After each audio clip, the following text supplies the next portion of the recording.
Hello dear community, a very warm welcome from the European Forum Alpbach. Today we dive deep into the world of AI.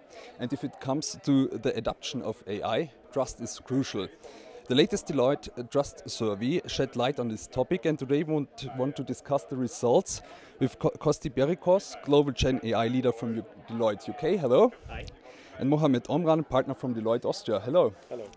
Yeah, I want to start with a general question. So why is trust in AI so important in modern businesses?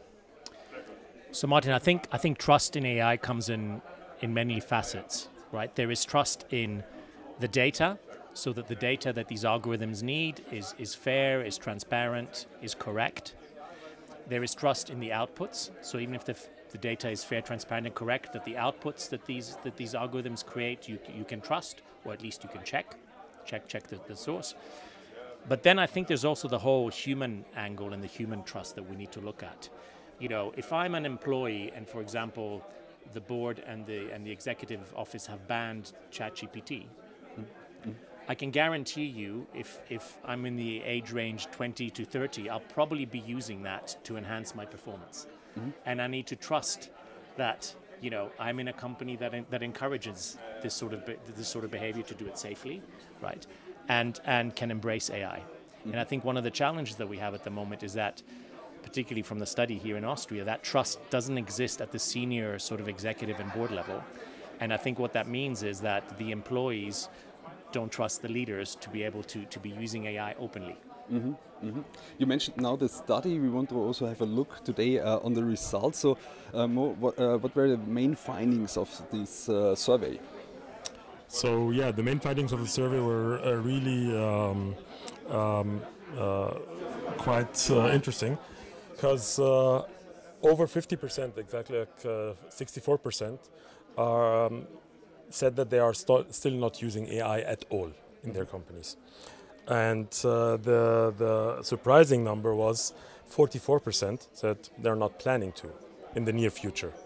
So that made us all actually think about what are the reasons of being that much against using AI.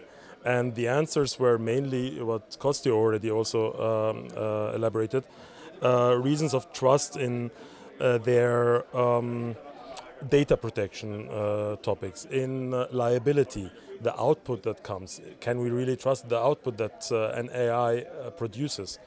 But there's also social trust, in like trusting in their comfort, or in how if they could be replaced actually by AI. So there's several levels on several aspects of trust in this case, which makes companies in Austria really hesitant about using AI still.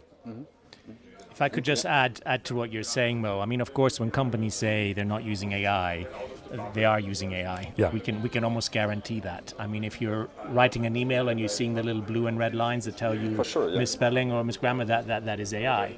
And practically every big software provider, enterprise software provider, is building AI and Gen AI into their products.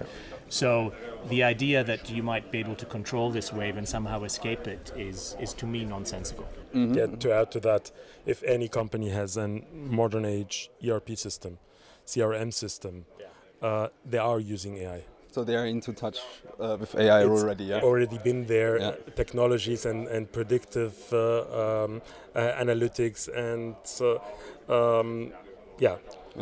a lot of AI measures have been already built in systems years ago.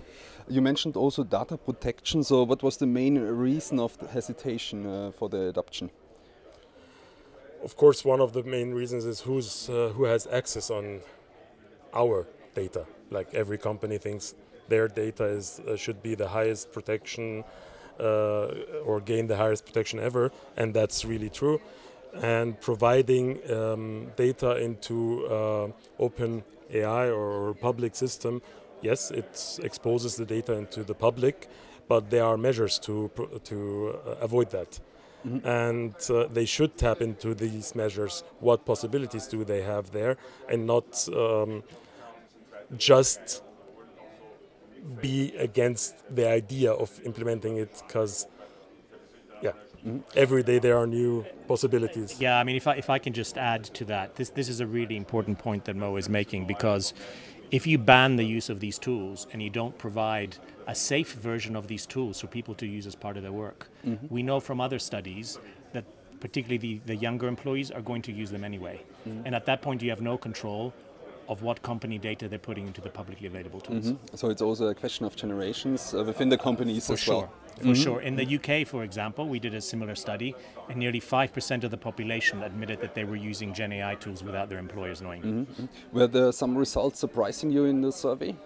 It was. I mean, you know, Mo already mentioned the sort of 44% with no plans. I think, particularly as this was a CXO level survey, you know, the fact that 22% felt they had little or no trust in generative AI was quite surprising. So there is also a lack of commitments to the adoption of AI. It's also a question on the return on invest. Companies don't see it yet. So what's the reason for? Yeah, the return of invest topic is definitely one of the bigger issues, because we believe in you have to try it out, you have to test your possibilities, you have to find use cases and see how it affects your business. And without proof of concepts or minimum viable products, it's going to be very hard to achieve this change in a mindset. It's not in a company, it's really in the mindset. So there are slower approaches or small approaches to get there without doing the whole investment and then deciding that it's not worth it or it's not efficient enough or it's not getting back the return of investment.